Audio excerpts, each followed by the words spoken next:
성경 말씀 마태복음 18장 1절에서 14절 말씀이 되겠습니다.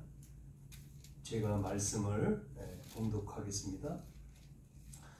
그때의 제자들이 예수께 나와 이르되 천국에서는 누가 크니이까? 예수께서 한 어린아이를 불러 그들 가운데 세우시고 이르시되 진실로 너희에게 이르노니 너희가 돌이켜 어린아이들과 같이 되지 아니하면 결단코 천국에 들어가지 못하리라. 그러므로 누구든지 이 어린아이와 같이 자기를 낮추는 사람이 천국에서 큰 자니라. 또 누구든지 내 이름으로 이런 어린아이 하나를 영접하면 곧 나를 영접함이니 누구든지 나를 믿는 이 작은 자 중 하나를 실족하게 하면 차라리 연자맷돌이 그의 목에 달려서 깊은 바다에 빠뜨려지는 것이 나으리라. 실족하게 하는 일들이 있으므로 말미암아 세상에 화가 있도다.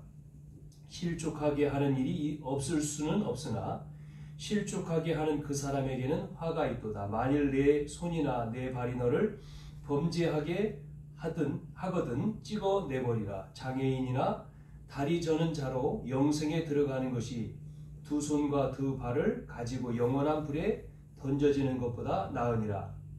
만일 내 눈이 너를 범죄하게 하거든 떼어내버리라.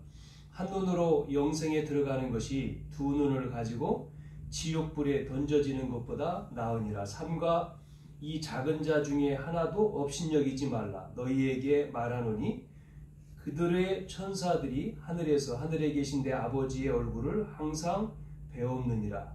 너희의 생각에는 어떠하냐? 만일 어떤 사람이 양 100마리가 있는데 그 중에 하나가 길을 잃어버리면 그 99마리를 산에 두고 가서 길 잃은 양을 찾지 않겠느냐? 진실로 너희에게 이르노니 만일 찾으면 길을 잃지 아니한 99마리보다 이것을 더 기뻐하리라. 이와 같이 이 작은 자 중에 하나라도 잃은 것은 하늘에 계신 너희 아버지의 뜻이 아니니라. 아멘. 네, 오늘 본문의 말씀을 통해서 먼저 우리가 서론적으로 우리가 봐야 될 내용은 성경은 뭐에 대한 이야기냐면 이스라엘 나라의 멸망에 대한 멸망사 이야기가 되죠. 그래서 이렇게 강한 나라, 강대국의 복음이 증거되지 아니하면 결국 강대국을 통해서 전쟁이 일어나고 문제가 계속 터지는 것을 우리가 볼 수가 있습니다. 그래서 지도자가 너무나 중요하다는 얘기죠. 이렇게 전쟁이 나면 어떤 일이 벌어집니까? 전쟁이 일어나면 비참한 일들이 벌어지고 결국 많은 사람, 특히 어린아이들이 다 죽게 되어지는 것을 보게 되어지잖아요. 가정도 무너지고 나라도 파괴되고 경제에 어려움 당하고 다 어려움 당하잖아요. 우리가 러시아, 우크라이나 지금 전쟁 사태를 보면서 1년 넘게 전쟁을 지금 하고 있고 이런 전쟁이 일어난 나라뿐만 아니라 또 우리가 잘 아는 대로 이제 터키라든지 시리아에 지진이 일어났는데 시리아라고 하는 나라는 지진이 일어났는데 또 전쟁을 하고 있어요. 참 그런 걸 보면서 강대국이 강한 나라가 정말 복음을 모르니까 계속 뭐를 일으켜요? 전쟁을 일으키고 문제를 일으킵니다. 여기에 약한 나라, 후진국은 이 강한 나라에 뭐가 되죠? 노예가 돼요. 노예. 그러면 왜 하나님이 이 이스라엘이라고 하는 나라를 택했느냐 했을 때에 이 이스라엘이 하나님의 나라인데 하나님의 백성인데 이스라엘 나라가 복음을 주셨는데 이 복음을 전하지 못하니까 결국은 이스라엘 나라가 하나님의 백성이 뭐가 된다고요? 노예되는 거예요. 노예. 또 포로로 잡혀가고 또 소폭되고 그래서 성경은 이 이스라엘의 멸망사를 보여주고 있어요. 이스라엘이 복음을 전하면 하나님은 부강한 나라, 하나님이 축복하는 걸 볼 수가 있지 않습니까? 그래서 우리가 복음 가진 자가 가서 복음 전해야지만이 세계가 사는 겁니다. 그게 하나님의 뜻이죠. 하나님 뜻. 그래서 두 번째로 멸망만 얘기한 게 아니라 성경은 그래서 복음을 설명하는 거죠. 복음을. 첫 번째, 아담 하와를 통해서 지은 죄를 우리가 원죄라 그러잖아요. 우리가 원죄에 대해서는 계속해서 말씀드리기 때문에 여러분이 아실 겁니다. 하나님 떠난 죄를 원죄라고 하죠. 원죄로 인해서 온 죄를 자범죄입니다. 원죄 다음으로 원죄 때문에 이제 우리 인간이 짓는 죄는 자범죄고 우리가 짓는 죄가 아니지만 아담 이후의 인간은 원죄를 가지고 태어난 거예요. 그러면서 이 죄가 뭔지를 모르고 또 죄를 짓는 게 있습니다. 죄가 뭔지도 모르고 속는 죄가 있어요. 이게 또 큰 죄입니다. 세 번째, 이 속는 죄라고 하는 게. 속는 죄는 뭐예요? 하나님 모르는 죄를 말하는 겁니다. 하나님 모르는 죄. 자, 그래서 예수님이 오셔가지고 계속 하나 얘기하지 않습니까? 뭐에 대한 얘기죠? 나라에 대한 이야기예요. 어떤 나라죠? 하나님 나라. 하나님 나라에 대해서 계속 설명하고 있잖아요. 그래서 우리가 제자를 부르셨다. 마태복음 4장. 부르신 제자들에게 뭐를 얘기한다고요? 마태복음 5장에서부터 6장, 7장에 산에서 말씀하셨다 해서 산상보훈인데 그 5장에 팔복에 대해서 얘기하면서 이 복이 뭐냐? 이스라엘 백성들이 생각하는 복하고 예수님이 말씀한 복하고 틀리잖아요. 복이 뭐냐? 그럴 때 심령이 가난한 자, 애통하는 자 그러잖아요. 그게 복이다. 그래서 천국이 너희 것이다 그러잖아요. 천국, 하나님 나라. 마태복음 6장은 기도에 대한 얘기인데 주기도문을 말씀하시면서 뭐에 대한 얘기를 했습니까? 하나님 나라 임하도록 기도해라. 그러면서 중요한 6장 33절에 너희는 먼저 그의 나라와 그의 의를 구하라 그러잖아요. 10장의 제자들을 현장으로 보내면서 뭐가 임했다고요? 하나님 나라. 하나님 나라가 임했다 설명합니다. 그래서 13장에 7가지 비유를 말하는 것도 결국은 비유가 뭐에 대한 비유냐면 천국에 대한 비유잖아요. 씨 뿌리는 비유라든지 또 겨자씨 비유라든지 누룩 그리고 보화밭, 진주, 물고기 전부 다 이 비유가 하나님 나라입니다. 마지막 7번째는 가라지. 그래서 주님 오실 때 마지막 때에 가라지 이 가라지 원수가 가라지를 뿌렸는데 그걸 마지막 때 걷는 것을 얘기하잖아요. 그래서 12장 28절에 하나님 나라가 임하기 위해서는 뭐 한다고요? 사단이 결박돼야 된다. 중요한 말씀이죠. 강한 자를 결박하지 않고는 사단이 결박돼야지만이 하나님 나라가 임한다는 거예요. 그래서 성령이 임하면 사단이 결박되고 그래서 우리가 기도하는 거예요. 흑암을 꺾는 기도를 그래서 하는 거죠. 성령이 임해서 흑암이 결박될 때 나라가 임하는 거예요. 이거를 사도행전 1장에 부활하신 예수님이 40일 동안 말한 거잖아요. 하나님 나라 그 일.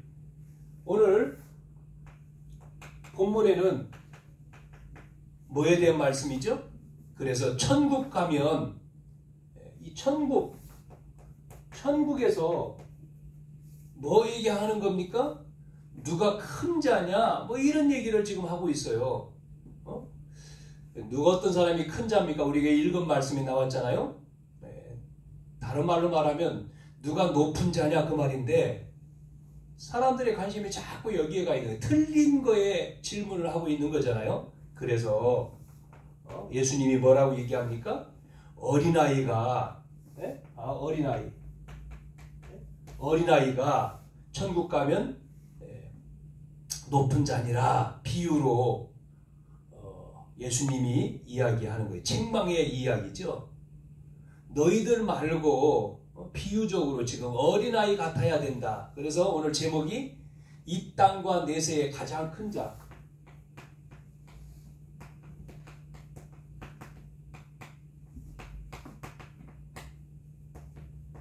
가장 큰 자가 누구냐? 우리가 1절에서 14절까지 읽었는데요. 그러면 오늘 예수님과 제자들의 대화 속에서 이야기하고 있는 세 가지를 우리가 봐야 되겠습니다.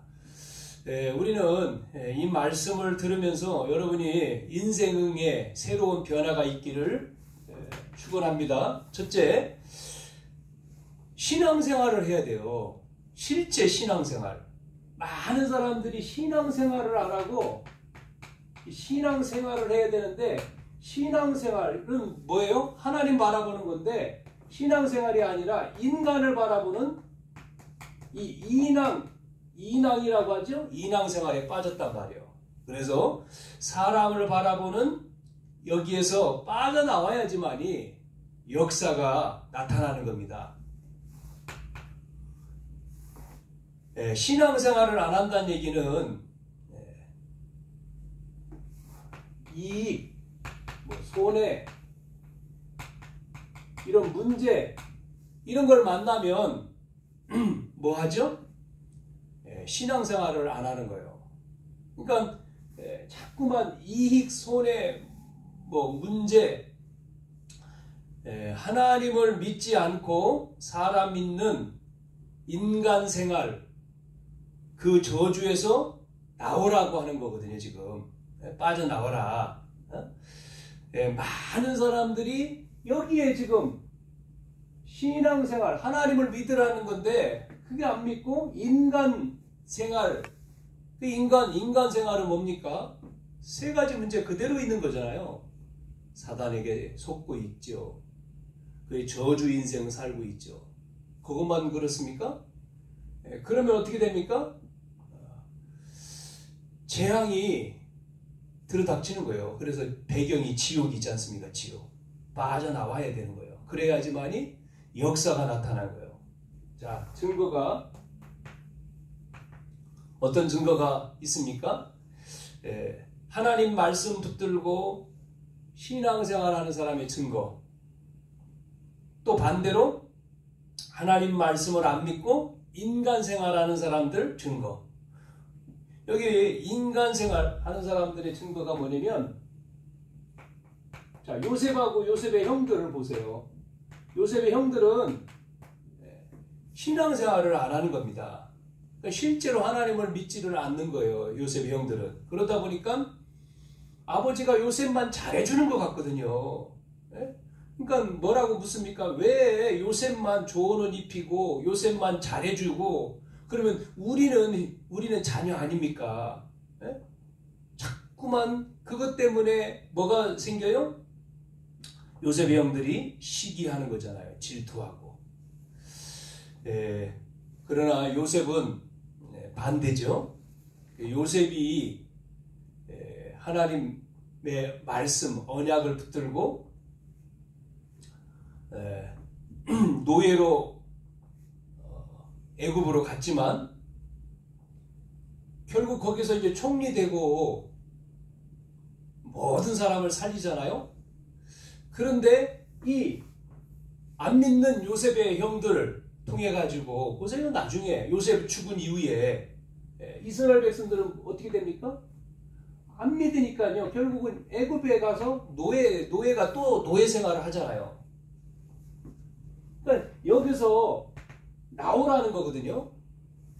그러니까 창세기 50장 보면 이스라엘 백성들이 애굽에 내려가 가지고 요셉 죽은 이후에 창세기에서 출애굽으로 넘어갈 때 뭐 되어 있습니까? 노예되어 있잖아요. 또 하나님은 이스라엘 백성들을 그렇게 안 시켰는데 거기에 빠져 있잖아요. 우리는 부모님 또 선생님 다 또 어른들 존경하고 존중해야 되지만 참고해야지 거기에 빠지면 안 된다는 얘기죠. 우리는 하나님 말씀 따라가야 돼요. 하나님 말씀을 들어야 돼요. 신앙생활이라고 하는 것은 하나님 말씀을 듣는 거거든요. 그래야지만 하나님이 역사하는 거예요. 지금 오늘 예수님과 제자들의 질문을 보면 지금 예수님이 오늘 18장 1절부터 쭉 내용에 묻는 내용에 그 제자들이 천국에서 누가 크냐? 뭐 천국에서 누가 큽니까? 제일 높은 자리가 어딥니까? 이상한 얘기를 하는 거잖아요. 그러니까 엉뚱한 얘기. 그러니까 예수님이 그 얘기를 듣고는 기가 찬 거죠. 우리가 착각을 하면 안 되죠. 뭐 예수님이 도시락 물고기 2마리 도시락 오병이어의 기적이죠. 보리떡 5개 물고기 2마리로 기적을 일으키고 풍랑 멈추게 하고 바다에 걷고 이런 막 역사를 보고는 제자들이 이분 따라가면 뭐 배불리 먹고 또 한 자리 해먹고 돈 챙기고 그거거든요 지금요. 그러니까 이 손의 문제 속에서 인간 생활하지 않습니까? 인간 생활. 자, 그래서 결국은 말씀드린 대로 이스라엘 백성들은 애굽에서 노예했다가 나오잖아요. 출애굽하죠. 출애굽해가지고 광야 속에서 애굽에서 이제 나왔어요. 광야를 가는데 뭐 하죠? 하나님 안 믿으니까 하나님 안 믿는 이스라엘 백성들이 원망하잖아요. 원망 또. 우리가 애굽에 있는 게 좋았을 걸. 나와가지고 지금 더 어렵고 힘들고 전부 다 계속 모세에 원망하고 문제만 터지면 원망하고 계속 그래요. 감사가 없어요. 감사해야 되는데 얼마나 감사합니까? 노예에서 나온 게 감사하지 않고 원망하거든요. 이스라엘의 14명의 사사들, 이 사사시대 14명을 보면 이 사사들을 쭉 보면 똑같습니다. 사무엘과 다윗만 빼놓고 나머지 사사들 전부 다 하나님을 안 믿습니다. 그래서 넘어간 게 이제 우리가 아는 대로 이 중세 시대, 뭐 중간에 이제 뭐 쭉 있지만 여러분 중세 시대 이제 노마에서 기독교가 노마를 복음하고 기독교가 이제는 기독교를 인정하게 됐을 때 어떤 일이 벌어졌죠? 중세라고 하는 것은 황제, 교황, 이 사람들이 기독교를 인정을 했지만 그러다 보니까 노마가 복음화되고 노마는 전 세계에 연결되지 않습니까? 세계 복음화가 되는 줄 알았습니다만은 결국은 또 힘싸움을 하잖아요. 황제하고 교황과 서로 싸우는 거예요. 그 말은 누가 높으냐는 겁니다. 이래가지고 교회는 또 타락하는 거죠. 종교가 되잖아요. 또 그래서 계속 어려움을 당할 수밖에 없어요. 자, 뭐 우리가 잘 알잖아요. 사단이 계속해서 뭐예요? 힘겨루는 거죠. 계속. 여기서 나온 인물이 루터 아닙니까? 루터. 아니다라고 루터는 복음으로 믿음으로 구원을 받는 것이지 행함이 아니고 열심이 아니고 종교가 아니다. 자, 우리는 오늘 이런 사람 것을 믿는 속에서 빠져나와야지만이 역사가 일어난다는 거죠. 그래서 공로, 돈으로 구원받는 게 아니라 오직 믿음으로 구원받는다. 종교 개혁을 했잖아요. 오늘 이번 주에 우리는 우리의 인생에 진짜 이 땅과 내세에서 큰 자, 지금 이 제목이지만 우리가 정말 인간생활 저주에서 빠져나와 하나님 믿는 신앙생활이 되어야 되는 거죠. 두 번째로 그래서 어린아이처럼 되라. 누가 크냐 그러니까 어린아이처럼 되라. 이렇게 예수님 말씀하시잖아요. 어린아이 같이 되지 아니하면 천국에 들어갈 수 없다. 그 말은 뭐냐면 하나님을 믿으라는 얘기거든요. 지금 이게 하나님을 믿어야지만이 영적인 세계가 일어나는 거예요. 여러분 아셨습니까? 하나님을 믿으라. 하나님을 믿을 때에 어떤 일이 벌어지죠? 하나님 오늘 10절 보세요. 10절 뭐라고 나오죠? 삼가 이 작은 자 중에 하나도 업신여기지 말라. 너희에게 말하노니 그들의 천사들이 하늘에 계신 내 아버지의 얼굴을 항상 배옵느니라. 무슨 얘기냐면 어린아이처럼 되라고 하는 말은 이 작은 자, 어린아이는 작은 자잖아요. 이 작은 어린아이 하나도 업신여기지 않을 때에 어떤 일이 벌어져요? 너희에게 지금 하늘에 계신 너희 아버지 얼굴을 항상 뵙는다. 지금 이렇게 성삼위 하나님과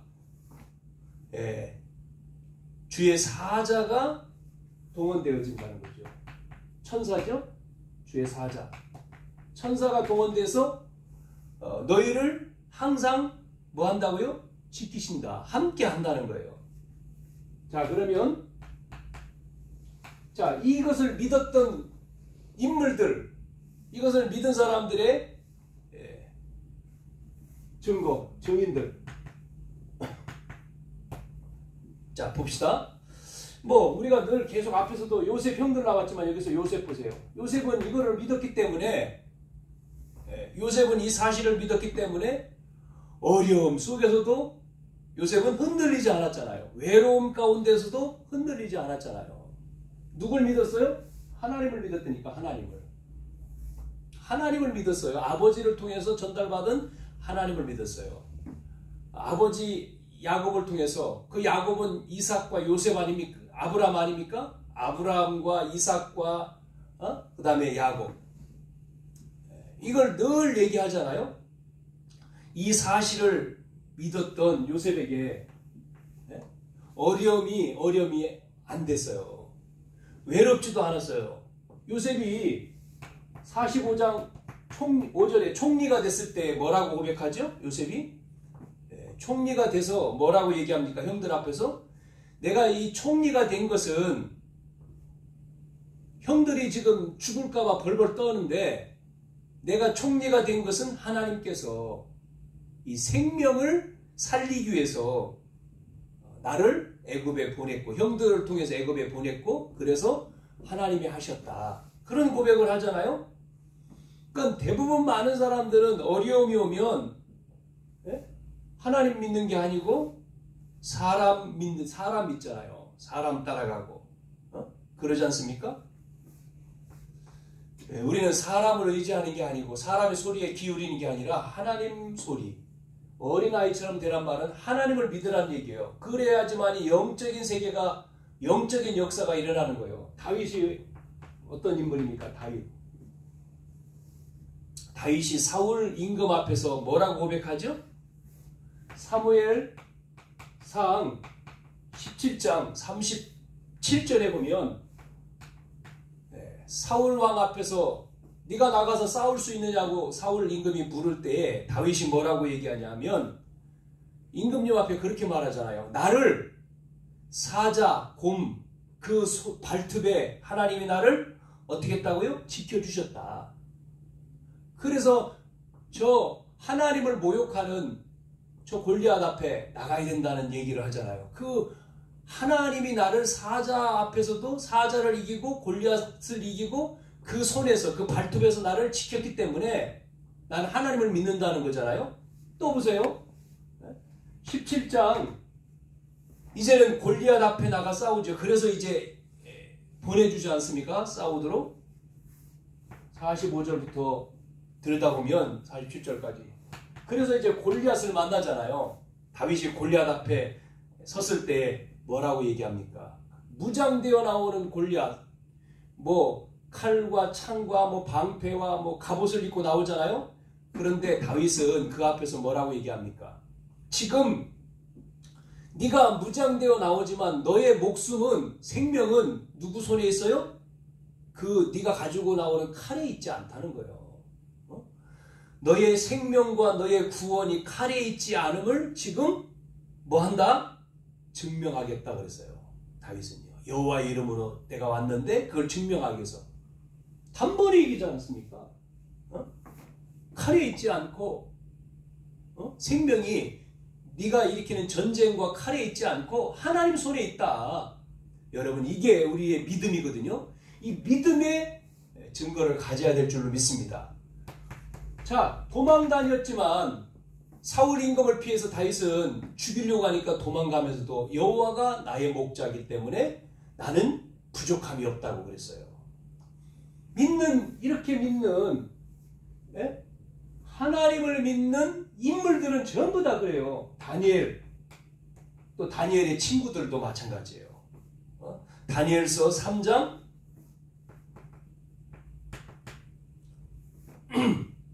6절부터 18절 보면 지금 불 가운데에 다니엘 3명의 청년들이 우상 숭배 안 한 것 때문에 불 속에 집어 들어갈 때 사드락 메삭 아벤느고 이 3명이 뭐라고 얘기합니까? 불 속에 들어가서 죽어도 괜찮다 그러잖아요. 하나님이 나를 살려주실 것이지만 살려주지 않아도 우리는 들어가서 죽겠다 그러지 않습니까? 이게 믿음이거든요. 오늘날 이 믿음이 없이 전부 다 인간 생활을 하기 때문에 저주가 안 끊기는 거예요. 흑암이 안 무너지는 거예요. 오늘 우리는 올바른 신앙생활, 하나님 믿는, 사단을 꺾는 하나님 믿는 신앙생활 되기를 축원합니다. 자, 그래서 다니엘도 똑같습니다. 다니엘 6장 10절에 다니엘이 함정에 빠져가지고 다니엘 죽이려고 왕의 도장을 받고 이제 다른 이름으로 기도하는 자 죽이자 그래가지고 몰라가지고 임금님이 사인했는데 걸려들었잖아요. 다니엘이 사자굴 속에 집어 던져지지 않습니까? 그런 다니엘이 뭐하죠? 알고도, 다니엘이 그걸 알았어요. 알고도 그러면 기도 안 하면 되잖아요. 몰래 기도하면 되는데 안 해요. 전에 행하던 대로 문을 열어놓고 예루살렘을 향해서 문을 열고 창문을 열고 기도하죠. 그래서 잡혔어요. 그래서 굶주린 사자 우리에 던졌는데 역사가 나타났죠. 임금이 알 정도로. 그래서 그 모함한 사람 다 죽잖아요. 우리가 잘 아는 대로 에스더 4장 14절 에스더. 자, 에스더가 16절이네. 16절 뭐라고 고백합니까? 지금 이스라엘 다 죽이려고 하는 저 하만 총리, 자기 삼촌 모르드게, 그때 에스더가 어떻게 나옵니까? 임금 앞에 나가면 안 되는데 죽을 수 있는데 죽으면 죽겠다. 나를 위해 기도해달라. 임금 앞에 나가서 나라를 살리지요. 이렇게 인물들 보세요. 이 믿음. 정말 하나님을 믿는 믿음의 증인들. 우리나라에는요. 주기철 목사님 같은 분이 있었어요. 우리가 3.1절이 엊그제였지 않습니까? 3.1절이 얼마 전이었잖아요. 주기철 목사님, 일본 신사 섬기라고 일본 신사가 섬기도록 총회에서도 가결을 했는데 이 주기철 목사님 그건 우상이기 때문에 우상이다 그래서 잡혀갔잖아요. 신사를 섬기는 건 우상이다. 그래서 붙들려가서 고문당하고 죽게 되었을 때 주기철 목사님은 뭐라고 고백했느냐면 한 번 죽는 건데 왜 내가 거짓말을 할 수 있겠냐. 거짓말 못한다. 아이 당연히 그건 우상숭배지. 신사가 신사에 절하는 건 우상이지. 그러면서 일사각오 일사각오를 외쳤잖아요.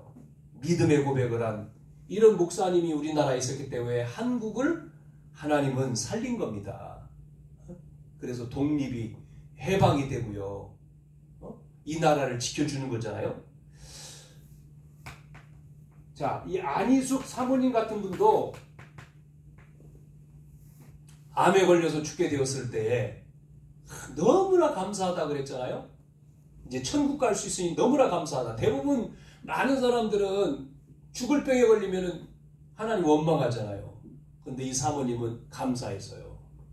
하나님 앞에 감사하고 이제 천국 갈 수 있다. 의사 선생님이 뭐라 그러면 초기니까 사모님 빨리 수술하면 치료됩니다. 그러니까 사모님 그럴 필요 없습니다. 선생님 나는 천국 가는 게 더 좋아요. 그랬는데요. 암이 났어요.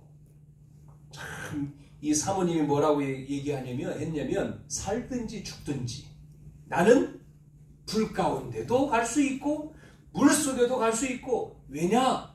거기에 하나님이 나와 함께 하시기 때문에 그랬어요. 하나님을 믿으라니까요. 여러분 불신앙을 버리고 하나님 믿기를 축원합니다. 크루스비 우리 잘 알죠? 우리 찬송가에 많은 작사를 한 사람이 크루스비라고 하는 소경이잖아요. 이 소경이 처음에는 자기가 소경된 것 때문에 원망, 불평, 하나님 없다 그랬는데요. 나중에 하나님을 알고는 그렇게 눈 보기를 원했던 이 크루스비가 뭐라고 고백을 했느냐면 이제는 하나님 내가 눈 뜨는 거 괜찮다. 안 떠도 된다. 나는 이제 하나님 앞에 볼 수 있도록 기도하지 않는다는 거예요. 왜냐? 하나님이 나의 길을 인도하니까. 그래서 나의 갈 길 다 가도록 예수 인도하시니 그 찬양 또 이 크루스비가 작사했잖아요. 자, 이렇게 하나님이 믿음의 영웅들, 믿음의 사람들은 이런 고백을 했는데도 불구하고 이 지금 따라다니면서 지금 기적과 역사를 본 제자들은 실컷 예수님 따라다녔음에도 불구하고 이 하나님 나라에 대해서 설명하니까 지금요 자꾸만 하나님 나라에 대해서 계속해서 말씀하고 있는데도 불구하고 큰 자가 누구냐 천국에서 그 자리에 한쪽에 영의정, 좌의정, 이렇게 이 옆에 거기에 자기들이 앉기를 원하는 누가 큰 자냐고 서로 다투고 있습니다. 서열 싸움을 하는 거죠. 자, 세 번째. 그래서 우리는 오늘 큰 자냐, 넷의 가장 큰 자가 누구냐 그럴 때 어린아이처럼 되라, 하나님 믿으라는 얘기였잖아요. 세 번째는 이 어린아이 하나도 업신여기지 말라 이렇게 나오죠. 어린아이 하나도 업신여기지 마라. 업신여기지 마라 그랬어요. 무슨 얘기냐면 이 말씀이 뭐냐면 하나님을 믿으라는 얘기입니다. 정말 하나님 믿고 하나님 능력을 알면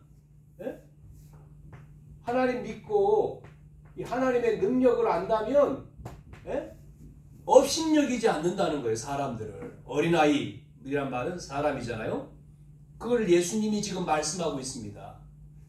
사람들은 하나님 믿지 않고 사람 믿고 출세하려고 하고 물질이 다라고 생각하니까 이런 어린아이란 말은 약한 사람이지 않습니까? 연약한 사람들 업신여기죠.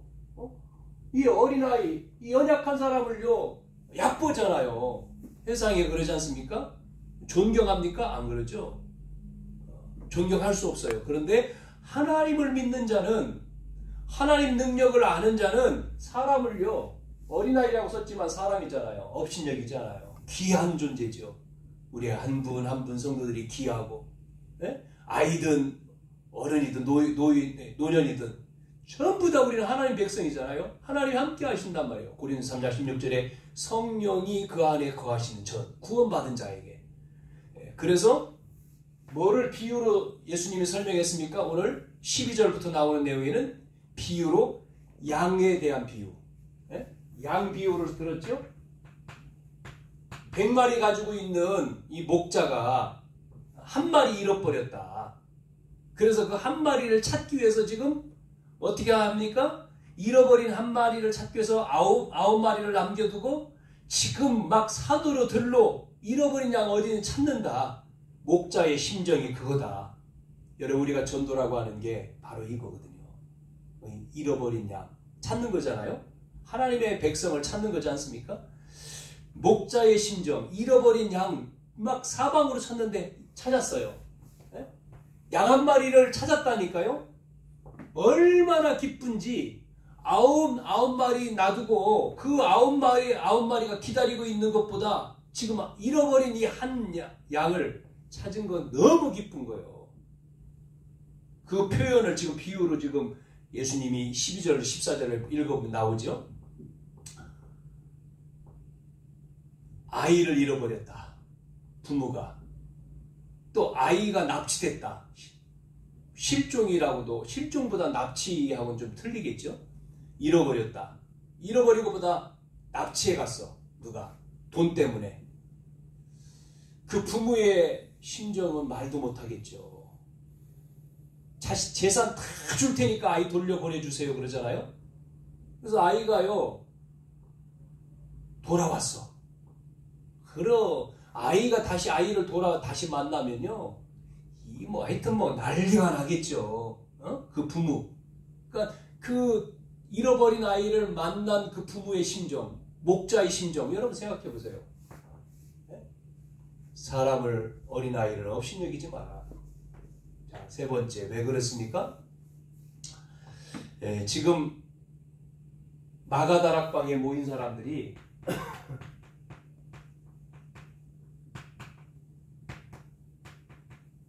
120명이죠? 마가다락방에 모여서 짓는 이 120명이, 이 사람들은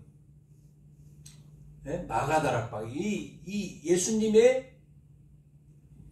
예수님이 죽으시고 부활하셔서 약속한 언약을 잡고 지금 모인 거잖아요. 지금 120명 이 사람들이 지금 조용히 잡혀갈 수도 있어요. 왜냐면 예수님 죽였으니까. 그 당시지 않습니까? 배경이. 이 사람들이 120명이 지금 여기에 모여가지고 뭐 합니까? 기도하잖아요. 약속한 성령이 임하도록 기도하고 있잖아요. 이 사람들이 지금 모여가지고 언약을 지금 붙들고 기도하는데, 지금 앞에서 말한 죄가 뭔지 알잖아요. 어디서 빠져나와야 되는지. 이 사람들이 무엇을 붙잡아야 되는지 지금 알고 있어요. 자, 그러면서 이들에게 뭐가 왔습니까? 응답이 왔잖아요. 약속한 응답이 왔잖아요. 이 연약한 것처럼 보였지만 이 사람들이, 이 하나님이 이들에게 약속한 응답을 주시니까 이 힘이 없는 연약한 업신여김을 받을 수밖에 없는 이 사람 통해서 어떤 일이 벌어집니까? 결국은요, 세계 복음화가 되는 거예요. 연약한 사람들을 통해서 복음이 증거되잖아요. 세계를 살리는 거죠. 세계 복음화의 증인이 되잖아요. 자, 우리 결론을 맺어야 되겠습니다. 그래서 우리는 이번 한 주간 정말 우리가 약속한 언약을 잡고 정말 우리가 새로운 체험을 하는, 정말 우리 인생이 변화되어지는 이런 축복이 있기를 주님의 이름으로 축원합니다. 그러려면 정리해보면 첫 번째 뭐라고 했습니까? 사람 바라보는 것, 자꾸만 인간 바라보지 마라. 사람 바라보지 말고 이 사람을 바라보는, 그게 뭐예요? 사단의 전략이거든요. 사람을 바라보는 사단의 전략에서 나오라는 겁니다. 첫 번째가. 사단의 전략에 속지 말라는 거예요. 나와라. 빠져나와라. 그래서 어떤 경우라도, 어떤 경우도 우리가 낙심하지 말고 누구를요? 보호자의 축복이 임하는 하나님 바라보는 거예요. 바라보기요. 하나님 바라보기 해야 돼. 사단을 꺾고 주님 바라보는 거예요. 그게 바로 렘넌트 7명. 그 인물들이 렘넌트 7명. 히브리서 11장 사람들. 또 누구죠? 초대교회 성도. 이 사람들은 하나님 바라봤잖아요. 이런 믿음의 증인 되기를 바랍니다. 그래야지만이 어떤데요? 후대를 살리는 거예요. 후대. 우리가 미래는 후대에 있지 않습니까? 우리가 후대를 살려야 되거든요. 그래서 어린아이 비유를 예수님이 들은 거죠. 우리 후대들에게 어려움이 없도록, 가정에 우리의 자녀들에게 어려움이 없도록 우리는 다음 세대가 후대잖아요. 이 교회가. 예? 우리 렘넌트들. 예? 다음 세대. 우리의 미래. 이들에게 어려움이 없도록 뭐가요? 이 하나님의 말씀이 각인되고 뿌리 내리고 체질되어져. 예? 체질돼야 됩니다. 그래서 체험돼야 된다니까요. 이 말씀이 정말 이 언약을 붙들고 실제 체험이 돼야 돼요. 한 주간 여러분에게 정말 이 큰 응답이 여러분에게 주어지는, 그래서 여러분의 인생이 바뀌는 하나님의 축복을 누리기를 축원합니다. 우리가 인간을 바라보는 생활에서 벗어나라. 그러고 정말 하나님을 믿어라. 하나님 바라보라는 거예요. 주만 바라볼지라고 우리 찬양도 있죠. 그래야지만이 우리의 자녀, 우리의 렘넌트 후대들이 사는 거죠. 우리의 후대들이 정말 이 언약이 각인되고 뿌리 내리고 체질되어져서 그 인생에 정말 하나님이 대로를 여는, 길을 여는, 그래서 만민의 깃발을 꽂는 이 축복을 우리 언약교회 모든 성도님들 누리기를 한 주간 주님의 이름으로 축복합니다. 살아계신 아버지 하나님, 은혜와 사랑을 감사합니다. 하나님, 한 주간도 저희들에게 하나님이 주시는 이 말씀의 응답을 누리게 해 주옵소서. 이 땅에서 내세에서 가장 큰 자가 누구냐 질문했는데 어린아이처럼 되라고 했습니다. 하나님, 우리들이 인간 생활에서 빠져 사단에 속지 않고 하나님을 바라보는 귀한 축복을 누리며 이제는 우리 후대들이 살아나도록 주님이 축복해 주시기를 원합니다. 한 주간도 이 언약 붙들고 우리 인생에 체험되어지고 하나님 나라의 축복을 누리며 현장 빛을 비추는 큰 만민의 깃발을 꽂는 우리 모든 성도들 가정을 축복해 주시고 자녀들과 우리 모든 산업을 주님이 축복해 주시고 이 시간도 귀한 예물을 드렸사오니 드린 예물이 하나님 빛의 경제의 응답으로 하나님 위에서 응답해 주시고 쓰이는 곳마다 정말 죽어가는 영혼들 살리게 하시며 그래서 하나님이 모든 산업 또 직장 또 학업에 축복해 주옵소서. 우리 모든 성도들 가운데 연약한 육신의 질병으로 또 어려움을 당하고 있는 성도들을 하나님 기억하시고 이 시간도 하나님의 능력이 치유해 주셔서 회복되게 하시고 예배가 회복되어지도록 은혜를 베풀어 주시옵소서. 지금은 우리 주 예수 그리스도의 은혜와 아버지 하나님의 크고 놀라우신 사랑하심과 성령님의 인도 역사 충만하신 은혜가 언약 잡고 주님 바라보며 한 주간도 하나님 나라의 축복을 누리기를 원하는 우리 모든 성도님들 머리 위에 이제와 영원까지 항상 함께 있을지어다. 아멘.